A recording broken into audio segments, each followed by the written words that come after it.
Bismillahirrahmanirrahim. Assalamualaikum warahmatullahi ta'ala wabarakatuh dan salam sejahtera. Dalam dunia hari ini sering kita dengar stigma daripada masyarakat mengatakan kalau seseorang murid atau remaja itu berjumpa dengan kaunselor, itu mesti ada masalah, itu mesti ada dia buat hal sesuatu lah tu di sekolah. Baik, hari ini saya akan kongsikan dengan anda 5 sebab utama mengapa remaja atau anak kita perlu berjumpa kaunselor.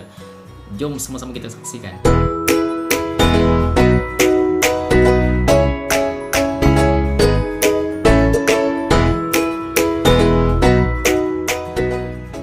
Okey, nombor satu yang ibu bapa atau masyarakat perlu faham adalah kaunselor ni dipercayai setiap individu atau semua manusia mampu membuat perubahan. So sama ada perubahan itu daripada negatif atau kurang baik kepada baik, ataupun perubahan itu daripada yang sudah bagus cemerlang untuk menjadi lebih cemerlang. Peperiksaan semasa dia dah dapat 6A dan mereka jumpa kaunselor untuk membincangkan bagaimana at least untuk maintain 6A atau 5A atau pergi kepada 7 atau 8A.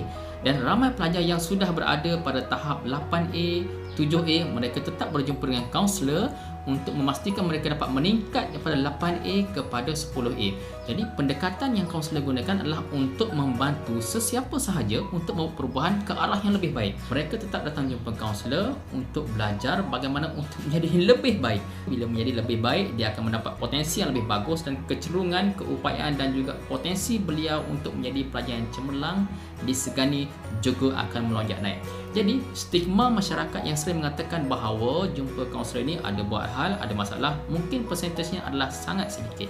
Ya, kita bantu juga pelajar yang bermasalah, tetapi untuk kita membuka ruang sekarang kepada masyarakat untuk faham bahawa jumpa kaunselor dapat meningkatkan lagi potensi diri dan sedia ada. Ramai pada hari ini pelajar-pelajar menggunakan peluang mereka berjumpa kaunselor untuk terus memperkasakan diri mereka, untuk terus mempertingkatkan potensi diri mereka, untuk terus mengkoreksi diri untuk menjadi orang yang lebih hebat berbanding hebat pada hari ini. Laluan bagaimanakah untuk menjadi orang yang lebih hebat? So akhirnya learning outcome ataupun at the end of the story adalah mereka akan berjaya dan bahagia. Apabila mereka berjaya dan bahagia, mereka akan mampu pula untuk membahagiakan orang lain termasuk keluarga dan juga masyarakat. Baik, sebab yang kedua pula adalah seseorang pelajar apabila mereka berjumpa kaunselor, mereka boleh mengadu apa sahaja kerjaya yang mereka minat, yang mereka hasrat untuk mereka ceburi pada masa akan datang.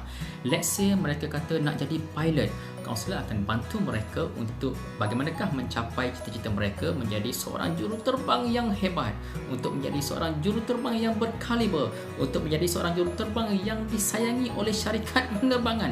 Ada juga pelajar jumpa kaunselor sebab dia nampak kerjaya itu tetapi dia tak tahu macam mana cara nak mohon. Sebagai contoh, nak jadi pemandu kereta api, nampak macam seronok, banyak kereta api yang dipandu, tetapi cikgu saya tak pernah tengok iklan di manakah ataupun bagaimanakah cara untuk menjadi pemandu kereta api. So melalui perjumpaan dengan kaunselor, kita akan berbincang dengan murid dan kaunselor biasanya akan mencari jalan, akan menghubungi pihak-pihak tertentu untuk mendapatkan laluan bagaimanakah murid saya ini yang sangat minat nak jadi pemandu kereta api contohnya, untuk memastikan mereka nampak laluan dan tercapai cita mereka. Kaunselor akan cari jalan dan jawapan itu akan dibawa kembali kepada murid untuk dibincangkan step by step cara untuk memastikan cita-cita anak-anak kita berjaya. Sebab yang ketiga, untuk pengetahuan ibu bapa dan masyarakat di luar sana, kaunselor ini adalah seorang pendengar yang baik, dilatih secara spesifik bagaimanakah untuk menjadi seorang pendengar yang setia, pendengar yang baik. Mereka memang belajar khusus tentang listening skill. Jadi anak-anak kita yang berjumpa dengan kaunselor, mereka akan dapat membincangkan dengan baik dan biasanya kaunselor akan memberikan respon yang tepat terhadap perbincangan yang dilakukan, akan membantu anak-anak kita bagaimanakah untuk mencapai kecemerlangan sama ada dalam academic achievement ataupun character building. Melalui mempunyai pendengar setia yang baik ini, anak-anak kita akan lebih genuine ataupun jelekit untuk berkongsi cerita yang sebenar dan sama-sama untuk berbincang dengan kaunselor bagaimanakah untuk membangkitkan potensi diri untuk mencapai cita-cita yang juga anda sangat ingin mereka capai. Yang keempat, kaunselor ini biasanya apabila dia berbincang sesuatu untuk pembangunan diri anak-anak kita, mereka menggunakan ilmu-ilmu kaunseling dan juga psikologi yang digabung jalin bersama mengikut kesesuaian untuk membangunkan potensi individu yang berbeza. Akan melihat dari aspek emosi, keadaan semasa, potensi berbeza yang ada dalam diri mereka, semuanya boleh berjaya dalam bidang berbeza. Jadi kaunselor akan menggabung jalinkan ilmu-ilmu psikologi dan kaunseling itu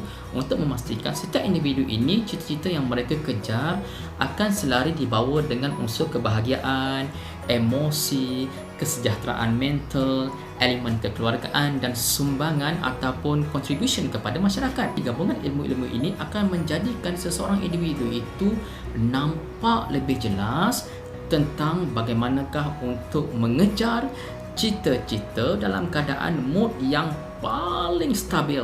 Yang terakhir, yang kelima adalah murid-murid atau anak-anak kita yang datang berjumpa dengan kaunselor, mereka kebiasaannya akan melalui satu proses informed consent, iaitu persetujuan termaklum. Melalui informed consent ini, anak-anak ataupun klien telah diterangkan bagaimana proses perbincangan akan berlaku, apakah matlamat bersama yang ingin dicapai, apakah perkara-perkara positif yang akan dibincangkan, prasyarat, hubungan, unsur kerahsiaan dijaga dengan baik.